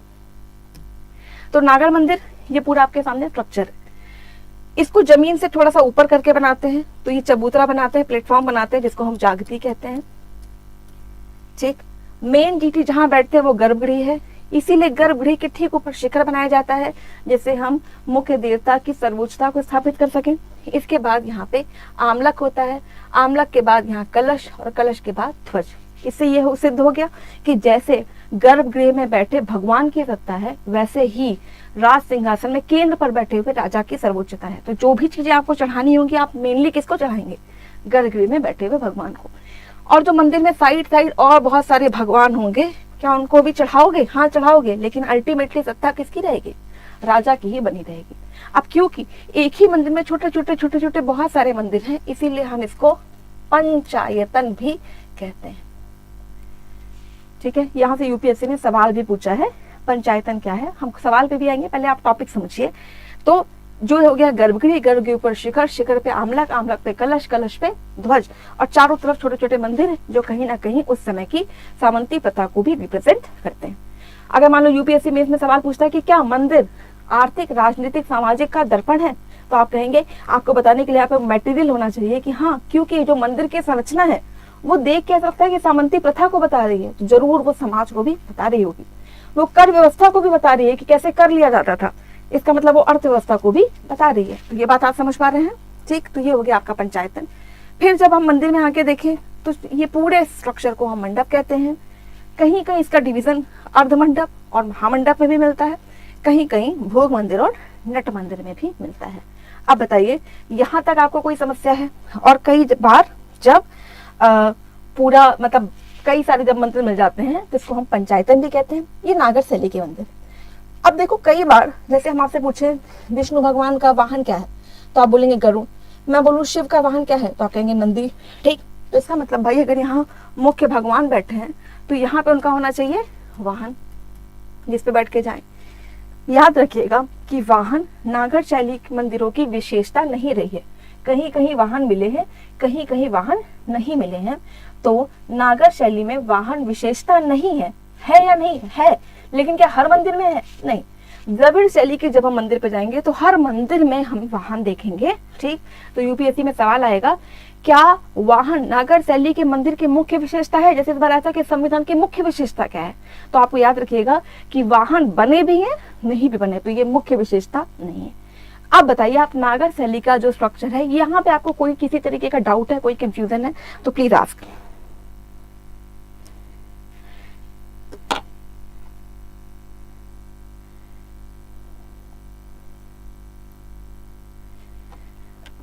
मैम कर व्यवस्था किस प्रकार बता रही है मंदिर संरचना? देखिए, कर व्यवस्था इस तरीके से कि जैसे हम लोग मतलब जो गुप्त काल है, गुप्त काल में क्या था कि जो मेन राजा थे वो तो आपके पाटलिपुत्र में बैठे हैं। तो पाटलिपुत्र में तो वो वहां मत, जैसे ऐसे समझो, मैं मैप बना के अगर आपको समझाऊं कि ये मेन राजा यहाँ पे बैठा है, ठीक है, स्कंदगुप्त, ये गुप्त, वो गुप्त यहाँ बैठे हैं, यहाँ पे इनके सामंत हैं। ये सामंतों का काम क्या है? कर लो, और ये सारा कर अपना पैसा काट के किसको दे दो? राजा को। यानी अल्टीमेटली सारा पैसा किसके पास? राजा के पास। तो यही चीज अगर मंदिर में देखो तो मंदिर में जो मेन देवता है वो गर्भगृह में बैठा है। यानी जो सबसे ज्यादा मंदिर में आस्था होगी वो किसके प्रति होगी? आपकी मेन देवता के प्रति।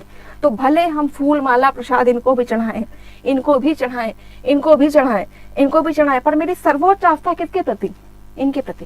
यानी अर्थव्यवस्था में भले ही मैं कर किसी भी सामंत को दूं, पर मेरी अल्टीमेट आस्था हमेशा राजा के प्रति होगी। तो ये अर्थव्यवस्था से रिलेट करता है। जरा मुझे बताइए, अब आपको समझ में आ गया तान्या?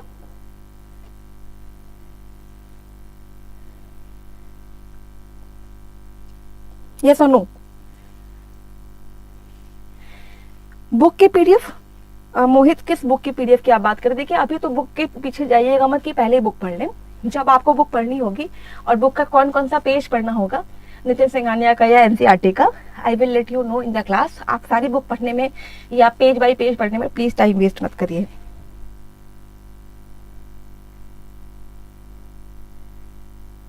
देखिए, अभी आप नोट्स के पीछे मत जाइए। ये जो पीडीएफ है ये तो आपको लेक्चर के एंड में वीडियो के नीचे अटैच्ड मिल जाएगी मेरे ख्याल में। जैसे मैंने आपको क्लास की स्टार्टिंग में बताया तो टेलीग्राम को लेके कुछ टेक्निकल इश्यूज है, मेरे ख्याल में अगर वो 1-2 दिन में सॉर्ट आउट हो जाते हैं तो टेलीग्राम पे मैं आपको हैंड रिटन नोट्स दे दूंगी। इसके अलावा अगर आपको कुछ लिखना होगा, अभी तो थोड़ा सा मिसमैच चल रहा है, अदरवाइज मैं आपको प्रायर नोट्स दे दूंगी। सपोज करो कल कोई लेक्चर लेना है तो हम आज ही आपको टेलीग्राम ग्रुप पे आपको नोट्स अपडेट कर देंगे। कई बार क्लास में क्या होता है कि बताते बताते कुछ एक्स्ट्रा इन्फॉर्मेशन हम आपको दे देते हैं। उस कंडीशन में जो आपके पास नोट्स पहले से रहेंगी वहां पे आप वो इन्फॉर्मेशन को अपडेट कर दीजिएगा, दैट्स इट। जी, विशेषता है पर मुख्य विशेषता नहीं है। प्रवीण नेगी, वेलकम।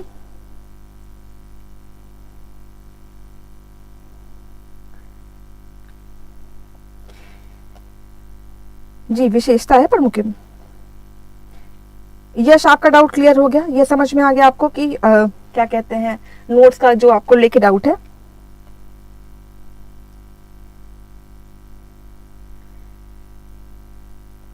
अभी क्लास का टाइमिंग थोड़ा सा हैफेजर चल रहा है, बस मेरे ख्याल से बस 1-2 दिनों का टाइम दीजिए जिसमें आपका टेलीग्राम का भी काम हो जाएगा, नोट्स का भी काम हो जाएगा और टाइमिंग का भी जो इशू थोड़ा सा क्लैश कर रहा है वो सारा कुछ क्लियर हो जाएगा।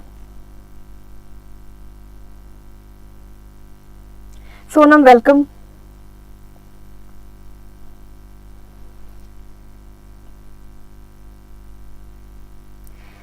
अब जरा हम आगे करें, आगे आगे समझें। यहाँ तक अगर आपको समझ में आ गया, देखिए नट मंडप जहाँ पे देवदासियां डांस करती थी, जब मैंने आपको बताया कि कई जगह पे उड़ीसा वगैरह में ये परंपरा थी कि जो लोग थे वो अपनी बेटियों की शादी मंदिर में बैठे हुए गर्भ जो मेन देवता थे उनसे कर देते थे। तो वो लोग क्या करती थी, उनको रिझाने के लिए डांस किया करती थी और वहीं से देवदासी प्रथा का इमरजेंस हुआ है इंडिया में। ठीक है, तो वहां पे नट मंदिर जहाँ पे वो लोग डांस करते हैं, भोग मंदिर जहाँ पे उनको प्रसाद चढ़ाया जाता है।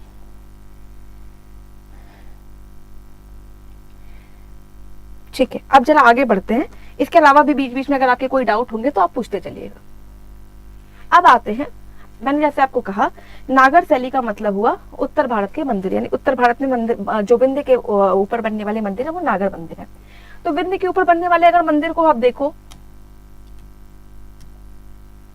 तो कुछ ऐसा होगा यहाँ पे। इस बिहाफ पे हम उत्तर भारत के मंदिर को यानी नागर मंदिरों की शैली को ही 3 उप शैलियों में डिवाइड करते हैं।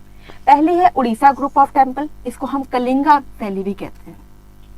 Orissa group of temple, Khajuraho group of temple, Kalinga style भी कहते हैं, उड़ीसा ग्रुप भी कहते हैं, खजुराहो और सोलंकी। देखिए ये जो आप सामने देख रहे हैं उड़ीसा के मंदिर हैं, ये आपके खजुराहो के मंदिर हैं। दोनों तरह के मंदिर के बारे में थोड़ा सा आप समझ लीजिए।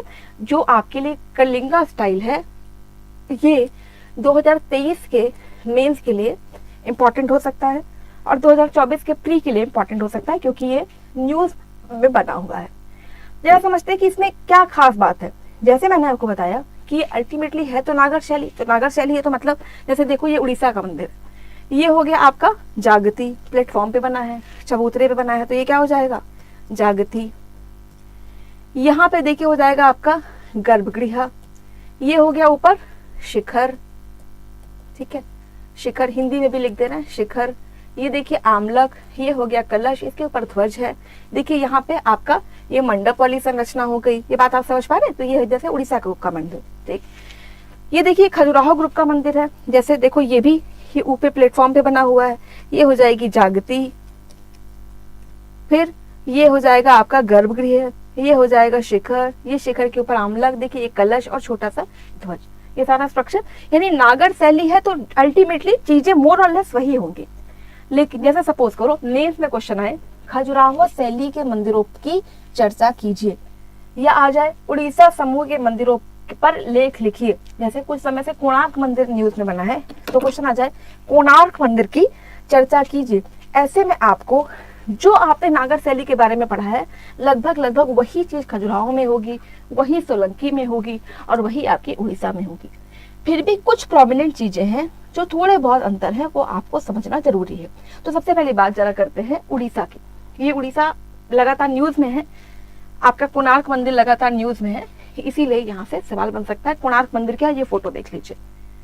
ये कोणार्क मंदिर आपका उड़ीसा राज्य में स्थित है, ये उड़ीसा में स्थित है, ठीक है।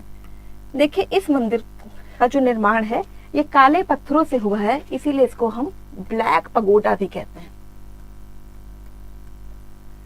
पकौड़ा नहीं, पगोडा, ठीक है, ब्लैक पगोडा कहते हैं। फिर देखिए ये जो पूरा मंदिर है इसमें आप देख पा रहे होगा चित्र में स्पष्ट, तो यहाँ पे पहिए बने हैं, ठीक है, पहिए बने हैं। ये कितने पहिए हैं और इसके अलावा जो पहिए और घोड़े बने हैं, देखिए आगे घोड़े हैं, यहाँ पे टोटल 7 घोड़े हैं, 7 हॉर्सेस हैं और 24 पहिए हैं, ठीक है। ये जो मंदिर है कोणार्क का मंदिर, ये सूर्य को डेडिकेटेड किया गया है, सूर्य के लिए बनाया गया है। अब क्योंकि आपको पता है सारे ग्रह सूर्य की परिक्रमा करते हैं और जो भी हमारे यहाँ चेंजेस होते हैं वो दिन और रात का होना सूर्य पे डिपेंड करता है, यानी सूर्य हमेशा क्या है, गतिमान है। तो 7 घोड़े मतलब 7 दिन और 24 पहिए मतलब हर 7 दिन में होने वाले 24 घंटे, बात समझ रहे हैं। और फिर इनमें जो है आपकी तीलियां बनी है, 60 तीलियां जो मिनट और सेकंड्स को रिप्रेजेंट करती हैं। तो यदि आपसे सवाल कोणार्क मंदिर पे आ जाए तो आपको ये कुछ स्पेसिफिक नॉलेज है जो आंसर में कोट करनी होगी। इसके साथ साथ देखिए उड़ीसा मंदिर और खजुराहो मंदिर, खजुराहो मंदिर जरा फोटो देख लीजिए। देखिए यदि खजुराहो मंदिर और उड़ीसा मंदिर की बात करें तो यहाँ पे मंदिरों के बाहर इरोटिक इमेजेस बनी है। इरोटिक मतलब कामोत्तेजक मूर्तियां बनी हुई हैं। तो कई बार हिस्टोरियंस ये क्वेश्चन करते हैं कि भाई मंदिर के बाहर तुमने ये कामोत्तेजक मूर्तियां क्यों बनाई है, सेक्सुअल सेंसुअस इमेजेस बनी हुई हैं। देखो यहाँ पे ये बताया जाता है कि जब हमें ईश्वर चाहिए तो हमें काम, क्रोध, मद, लोभ इन चारों को छोड़ना चाहिए। तो कहा जाता है कि जब मंदिर की दीवारों पर ये इरोटिक इमेजेस बनाते हैं तो आप जब इन सबको ये रिप्रेजेंट करते हैं कि जैसे ही मैं मंदिर के अंदर जाऊंगा, जैसे ही मैं मंदिर के अंदर एंटर करूंगा तो मेरे मन में होने वाला काम, क्रोध मैंने मंदिर के ही बाहर छोड़ दिया। इसीलिए इन इमेजेस को मंदिर की बाहरी दीवारों पर जो है बनाया गया है। आप देख लो ये जो बाहरी दीवार है यहाँ पे कुछ इरोटिक इमेजेस बनी हुई हैं जो ये बताती हैं कि जैसे ही मंदिर में आदमी गया उसने अपने मन के ये सारे विकारों को त्याग दिया। तो चाहे खजुराहो ग्रुप हो चाहे उड़ीसा ग्रुप है, वहाँ पे इरोटिक इमेजेस यानी कामोत्तेजक मूर्तियां भी देखने को मिलती हैं, जिसका सिंबल क्या है, जैसे आप मंदिर में जाएंगे तो ये सारे विकार छोड़ दीजिए। आप समझ पा रहे हैं कि जो समाज में हो रहा है उसका प्रतिबिंब भी कहीं ना कहीं कहाँ हो रहा है, मंदिर में। फिर देखिए ये जो उड़ीसा मंदिर है, यहाँ पे मंदिरों के गर्भगृह को देउल कहते हैं, बस। बाकी सब जगह ये गर्भगृह है, पर उड़ीसा में मंदिरों के गर्भगृह को देउल कहते हैं। दूसरा, उड़ीसा में ही एक्चुअली देवदासी प्रथा की बात होती थी, इसीलिए क्लास के बाद जब आपको समय मिले, नहीं तो मैं आपके पीडीएफ में जो नोट्स है उसमें अटैच कर दूंगी, पुरी का मंदिर देखिएगा। जो जगन्नाथ मंदिर है, जगन्नाथ मंदिर में भी जो मंदिर है वो 3 पार्ट में बटा है। गर्भगृह, गर्भगृह को क्या कहेंगे, देउल, देउल के बाद भोग मंदिर, और भोग मंदिर के बाद नट मंदिर बना है, क्योंकि उड़ीसा में ये प्रथा थी कि जहाँ पे लोग अपनी बेटियों की शादी किससे कर देते थे, ईश्वर से। इसके अलावा एक क्वेश्चन जो यूपीएससी में आ चुका है वो है गोती पुआ क्या होता है। ठीक है, देखो होता क्या है कि कई बार जो लड़कियां हैं उनकी शादी ईश्वर से कर दी गई। ठीक है, कई जगह पे क्या हुआ कि लड़कों ने भी अपनी शादी ईश्वर से कर ली। जब लड़कों ने अपनी शादी ईश्वर से कर ली तो वो गोपी बनके या लड़कियों का रूप लेके ईश्वर को रिझाते। जैसे आप कबीर की बात करें, जैसे कैलाश खेर के गाने सुनते होगे ना, तेरी दीवानी दीवानी, तो वहां पे कबीर की जो भक्ति वो दाम्पत्य भाव है, जहाँ पे ये कहते हैं कि कबीर मैं ईश्वर की प्रेयसी हूँ, मैं प्रियतमा हूँ, मैं उनकी वाइफ हूँ, तो उस तरीके से पूजा करते हैं। तो सेम में उड़ीसा में जब लड़कों ने देव भगवान से शादी कर ली और फिर वो भी देवदासियों की तरह ईश्वर को रिझाते थे, तो उसको हम गोती पुआ कहते थे। अब बहुत सारी कंफ्यूजन हो गई होगी, तो एक बार रिवाइज करते हैं। नागर शैली का मंदिर क्या है वो हमने समझ लिया। नागर शैली का मंदिर बिंदी के ऊपर बने थे। तो इन मंदिरों को मोटा मोटी हम 3 भागों में डिवाइड करते हैं, मतलब विभाजित करते हैं। उड़ीसा, खजुराहो, सोलंकी। उड़ीसा मंदिर मतलब ये वाला मंदिर, ये हो गया आपका खजुराहो का टेम्पल। सोलंकी वाला शायद मैंने इमेज नहीं लगाई, मैं आपको टेलीग्राम पे जब नोट्स दूंगी तो इमेज लगा के दे दूंगी। तो जैसा जैसा आपने नागर में पढ़ा, जागृति होगी जी बिल्कुल होगी, शिखर होगा हाँ होगा, गर्भगृह होगा, मंडप होगा बिल्कुल होगा, सब चीजें वैसी हैं। फिर भी अगर हमसे स्पेसिफिक सवाल पूछ ले कि जैसे कोणार्क मंदिर की विशेषता बताओ या खजुराहो मंदिर की विशेषता बताओ, तो कुछ जो स्पेसिफिक चीजें हैं वो भी मुझे पता होनी चाहिए। तो सबसे पहली बात हम उड़ीसा मंदिर की बात कर लेते हैं। उड़ीसा मंदिर में मैंने आपको बताया कि जो गर्भगृह है उसको देउल कहते हैं, देउल कहते हैं। वहां पे एक नया टर्म है गोती पुआ। गोती पुआ मतलब जब लड़के शादी कर लें ईश्वर से और लड़कियों की तरह उनको रिझाने की कोशिश करें, तो उन लड़कों को हम गोती पुआ कहते हैं। दूसरी चीज, खजुराहो मंदिर के बारे में, खजुराहो मंदिर के बारे में 2 बात याद रखिएगा। पहला, मंदिर के बाहर इरोटिक इमेजेस बनी है, उड़ीसा मंदिर के बाहर भी बनी है, खजुराहो मंदिर में भी बनी है, और इरोटिक मतलब कामोत्तेजक मूर्तियां बनाई गई हैं, जिसका सीधा सीधा मतलब था कि जैसे एक बार मंदिर में एंटर करें, मंदिर की बाहरी दीवारों पर जो बनी है, मंदिर के अंदर नहीं है, तो बाहरी दीवारें बनी है जो ये बता रहे हैं कि एक बार जैसे ही आप मंदिर में जाएं, अपने मन के काम, क्रोध, मद, लोभ को वहीं छोड़ दीजिए और फिर मंदिर में आप आगे बढ़ जाएंगे। ठीक, तो और दूसरा चीज उड़ीसा में याद रखिएगा कि वहां पे गुलाबी रंग के पत्थरों का यूज हुआ है, वहीं उड़ीसा में ग्रे सैंडस्टोन का यूज हुआ है। इसीलिए देखिए मैंने आपको भी कोणार्क मंदिर भी दिखाया था, कोणार्क मंदिर न्यूज में बना हुआ है।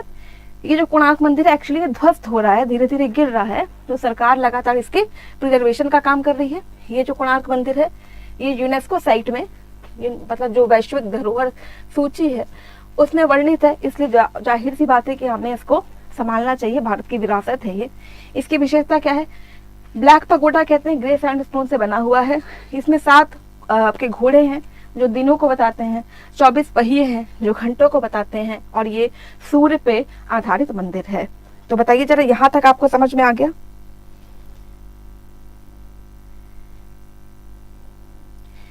ये सनो करके जरा मुझे कमेंट कर दें।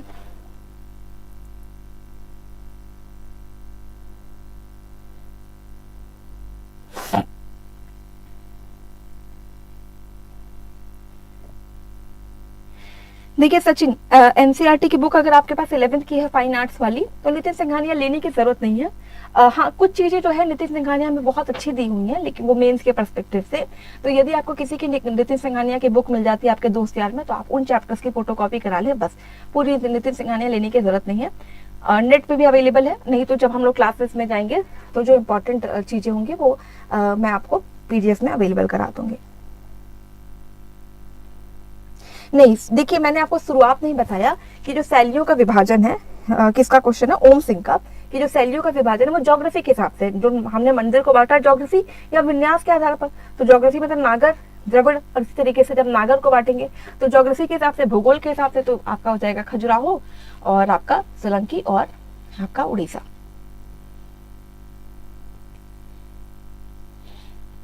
हाँ, वॉइस कुछ भी कर सकते हैं, करते ही है, ठीक, सिलेक्शन भी ले सकते हैं उनमें। तो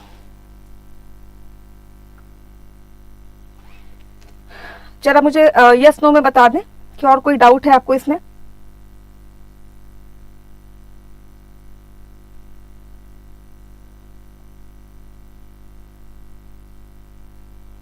हिंदी मीडियम के लिए कौन से राइटर सही रहेंगे, किस चीज में?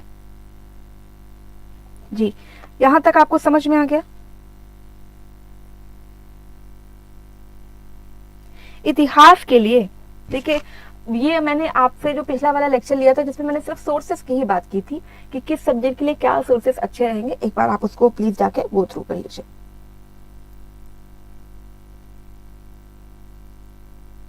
गंगा डायनेस्टी ने बनवाया है, गंगवंश।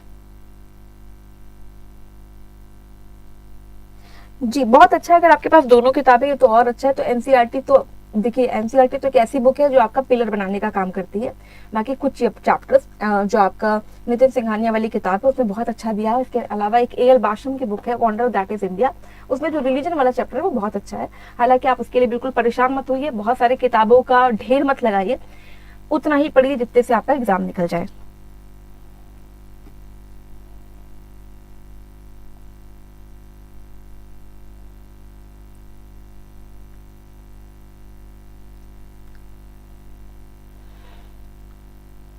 चलिए, और कोई डाउट है?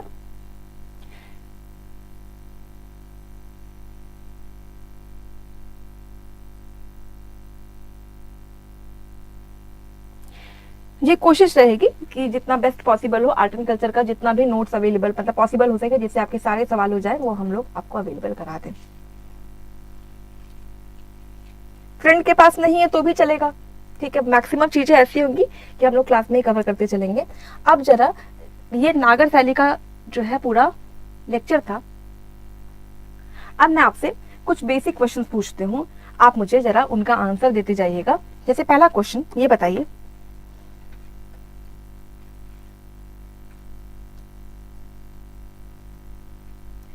पहला क्वेश्चन, नागर शैली की प्रमुख विशेषता है।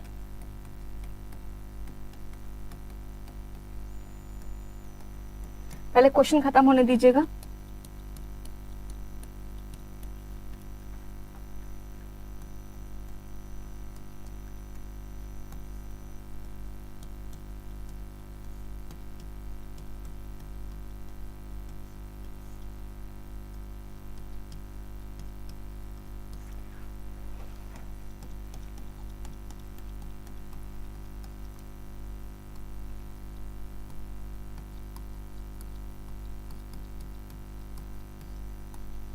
यहाँ पे केवल कर लो, केवल एक सही, केवल दो सही,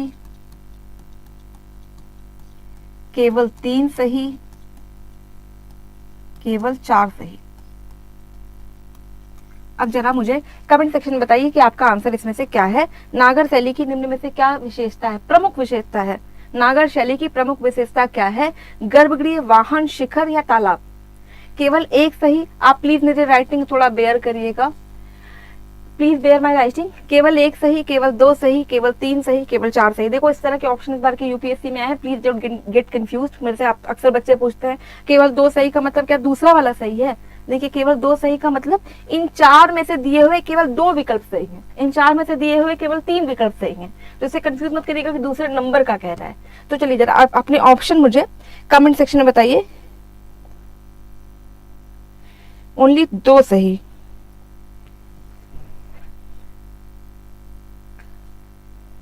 अभी भी बहुत सारे लोग सी बता रहे हैं।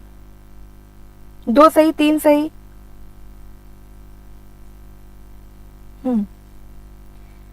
चलिए जरा बताओ, नागर शैली में गर्भगृह था कि नहीं था? हाँ या नहीं, यस और नो?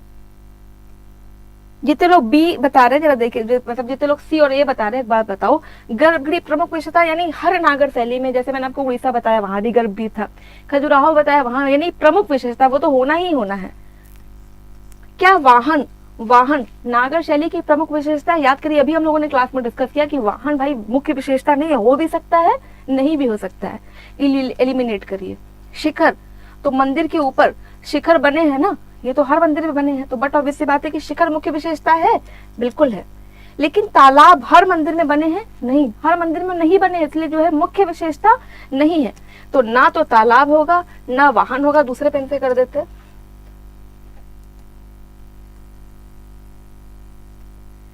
ना आपका जो है तालाब होगा ना ही आपका वाहन सही होगा, गर्भगृह सही होगा और शिखर सही होगा।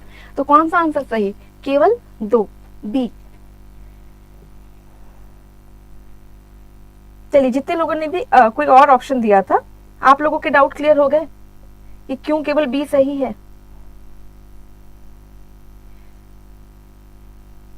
ठीक,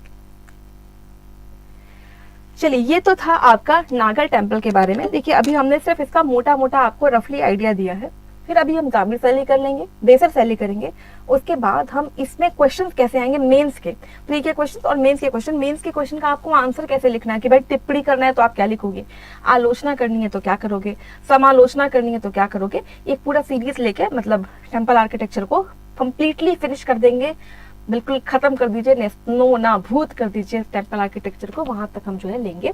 आज की क्लास में हमने अभी सिर्फ आपसे नागर टेम्पल की चर्चा की है।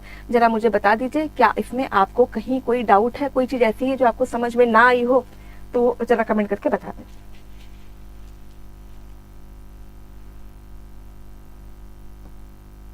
यस और no, everything clear from your end? Okay, चलिए फिर आज की क्लास में हमने नागर शैली समझा। एक बार आप इसको क्विक रिवाइज कर लीजिएगा। जैसे मैंने आपको बताया कि जो अभी क्लास की पीडीएफ है वो तो आपको वीडियो के नीचे ही मिल जाएगी। 1-2 दिन का टाइम दीजिए, बहुत जल्दी हम लोग टेलीग्राम की चीजों को सॉर्ट आउट कर लेंगे, तो आपके पास नोट्स भी चली जाएगी, क्वेश्चन भी चले जाएंगे। Do attempt all those question of prelims, answer लिखने की भी कोशिश करिएगा। हालांकि एक बार मैं आपको बता दूंगी कि आंसर कैसे लिखना, उसके बाद फिर आप आंसर भी लिखेंगे। क्लास के बाद भी अगर आपके कोई डाउट है तो आप कमेंट सेक्शन में जाके पूछ लीजिएगा। I will look all those doubts, और अगली जो क्लास होगी उसमें हम आपके डाउट्स को भी एड्रेस कर देंगे।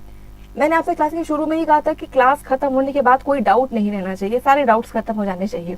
ठीक, यदि इसके अलावा भी कोई डाउट रह गया है तो अभी पढ़ लीजिएगा, सुन लीजिएगा, समझ लीजिएगा, लेकिन सोने के पहले नागर शैली खत्म करके सोइएगा, फिर से समझ लीजिएगा। अगर कोई डाउट है आप कमेंट सेक्शन में मेरे से पूछ लीजिएगा, लेकिन डाउट के साथ मत आगे बढ़िएगा। ठीक, तो आज की क्लास को मैं यहीं पे खत्म करती हूँ। इसके अलावा भी यदि आप मुझे सजेस्ट करिएगा, आर्ट एंड कल्चर तो जैसे मैंने शुरू भी कर दिया, इसके अलावा कुछ स्पेसिफिक चीजें जैसे बेसिक स्ट्रक्चर क्या है कॉन्स्टिट्यूशन का, या IR का कोई टॉपिक है अरब इसराइल को मतलब रिलेशन को लेके, इस तरह के भी कोई चीजें हैं जो आप समझना चाहते हैं तो प्लीज मुझे कमेंट सेक्शन में वो भी बताएं, ताकि उस कंडीशन में हम आगे बढ़ सकें, उस दिशा में भी हम प्रयास कर सकें।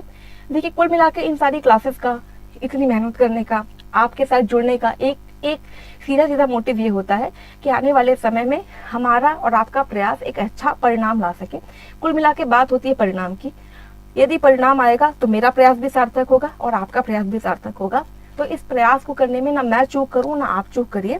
जहां पे जो भी पॉसिबल हो बिना संकोच के आप मेरे से पूछ लीजिए। आपका कोई और डाउट है तो उसके साथ भी निसंकोच आप मेरे को कमेंट में या लाइव कमेंट में या वीडियो के बाद के कमेंट में आप उसको बता दीजिएगा, ताकि हम उसको जल्दी से जल्दी एड्रेस कर सकें। यदि आप 2024 में देने वाले हैं तो याद रखिए सिर्फ हमारे पास 350 दिन है। तो चलिए मैं और आप दोनों लग के मेहनत करते हैं, इतनी मेहनत करते हैं, इस तरीके से बढ़ते हैं कि यदि होगा तो होगा ही होगा, यदि नहीं होगा तो उसकी जिम्मेदारी कभी हमारी मेहनत की नहीं होगी। फिर वो लक है कि होगा या नहीं होगा, मेहनत में ना मैं चूक रखूं ना आप चूक रखें। ठीक है, तो चलिए आज की क्लास को हम यहीं पे विराम देते हैं, फिर अगली क्लास में आपसे द्रविड़ शैली की बात होगी। Thank you so much all of you for joining.